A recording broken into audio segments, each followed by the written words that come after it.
Fremantle in a thriller by 3 points. Hutto mentioned it. Are they finals bound? Well, I'm going to lean to David King because last week David said they can't win, they can't play the ground down there. It's not on your run sheet, it's on mine.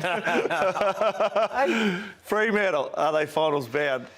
Let me just borrow this. That was No, look, I was a non-believer, and I've been a non-believer for a little while regarding Fremantle because we want to see it. I need to see evidence, and they've stacked a really good profile this year defensively.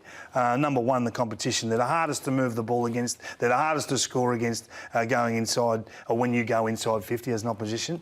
So I needed to see it, and I didn't think it'd work at Geelong because most teams at Geelong get broken down. So what they did, they made some subtle changes, and this is why you have to change your view on these sorts of clubs, because their speed and their preparedness to alter what was a kick mark game down back. It was a defensive model, but done by possession down back. They used to take a lot of marks.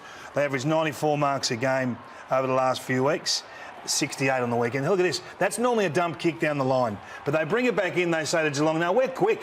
We've got speed. Come and chase us. Come and get us." And it was play like that. The high handball model that they were able to flick to. I think you've got a good team when you can flick those sort of little tweaks. They averaged 150 handballs a game, went to 174. So it looks pretty basic, and that little snippet happened all over the ground, all over the course of the day. Then their speed in the forward half and speed from stoppage is the thing that captures you. And I know we've talked a lot about Fremantle, and I haven't really bought in Joey, but when you see this, and Walters has been out of form a little bit in the first 3 to 4 weeks, but he's back, the little man, and he makes such a difference. So this ball goes forward. He gets goal side abused straight away. The other guys, Collier, who was terrific, look at them go. Bang! They're off. It's like firing out of the shotgun there. And then they just cause maximum damage. So I like the composition of their team at the moment. They have won me over in terms of their speed to attack. I know they use it well to defend, but their speed to attack is brilliant. I think the speed in the front half is becoming a real threat in the competition. So we spoke about St Kilda's speed in the front half to apply pressure and create some goals through Higgins and those guys. We think Brisbane have got that speed. Melbourne with Pickett, and they use that speed. Now Fremantle are doing it on both sides of the ball, which is a real strength. But when you touch on Fremantle's defence, it's the perfect balance because they have the ability to not only stop it going inside 50, but to also not get scored against. Now, this was a game against Geelong. So in the first quarter, Geelong got a hold of them. So the 18 entries, they took 6 marks, and it was like, this is the Geelong of, the offensive juggernaut that we've seen. But the ability in the second and third quarters of Fremantle to restrict entries and then restrict scores is what has been their secret all year. So they are number one in the competition at restricting entries. And when it does go inside their defensive 50 Fremantle, they're number one in the comp at getting scored against. Now, if you go back to the stats, so since 2005, any team that's been top 6 in both categories have won 14 of the last 17 flags, and every one of them has played in a prelim.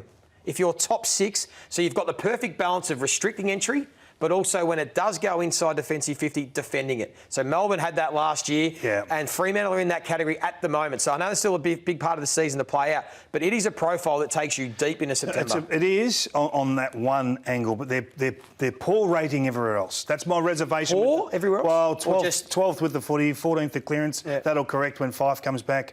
So there's still a little bit of suck and see for me, so I'm not prepared to say they're preliminary final bound just yet.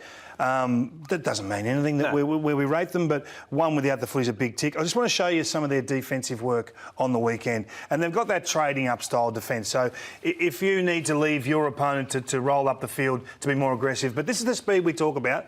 Rolling across the ground quick. They get boundary side of their man whenever they can, particularly in the corridor. Look at Ryan there. He wants to come. He wants to bite off that little lobbed kick to that player just intermediate there in the way. Couldn't quite get there, so he rolls back. They're in a great defensive position straight away. So they force the Cats to go back around them again. And then speed to defend, get across the ground again. Now, the same thing happens on the other side, but it's Blake Acres this time. And this kick has a little bit more hang.